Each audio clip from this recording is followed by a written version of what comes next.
in 98, I killed a guy. Didn't mean to. Still did. It was a bad spot, and I thought he was a vampire. I really did. Doesn't make him less dead.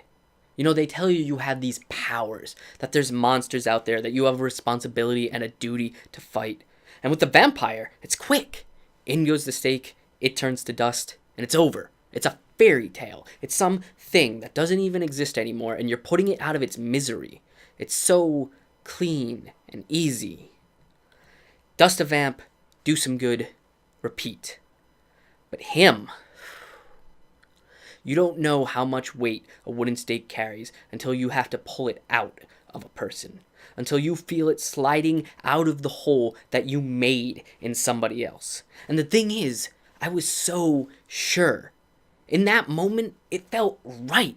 We were under attack. I've always been under attack, and I got so used to that feeling that swinging at him was the most natural thing in the world. And sure, I didn't know he was human, but it wasn't an accident.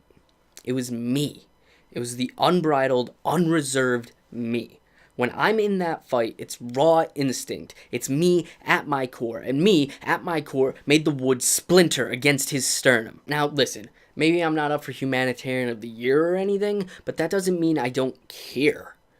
I can be selfish, and there's plenty of people who have been on the front lines a lot longer than I have. But do I want to fight the fight? Do I want to do what I can to make things better for people? Of course. I see a broken hierarchy that oppresses and kills good people, and I want to tear that shit down just like she does. But here's the thing about fighting for a cause. If you can't do it on your own, it only goes so far. You have to stand up on your own. You have to pick your own battles. If you're trying to fight for someone and you're only speaking in the places they already exist in, you're not speaking out, you're speaking over. You need to be informed enough to tell right from wrong, and you need to be brave enough to pick those fights when they're not easy to pick. And I am the one who drove a wooden stake into a human heart when I trusted myself to do that. So now I see him in everything I do. Because I trusted myself. I stepped into a position to fight, I believed in my own judgment, and I killed him. I killed him, and it killed whatever I used to be. If you have a house of cards and you flick one out from the bottom, you have a pile that used to be a house of cards. I don't even know where I got that confidence from. I don't know what made me think my judgment was right to step into that position, but it's long gone now. Not only do I not know where to start rebuilding, I don't even know if I'm worth rebuilding. And it never stops. I'm never done. There's no finish line. There's no forgiveness. The only person who could have ever given me that is dead because I killed him. Not that it would ever be fair of me to ask him for it. I just carry it forever. And all the while, the vampires haven't gone anywhere. They're still out there sucking blood, using that power to put people down. And they still need to be fought.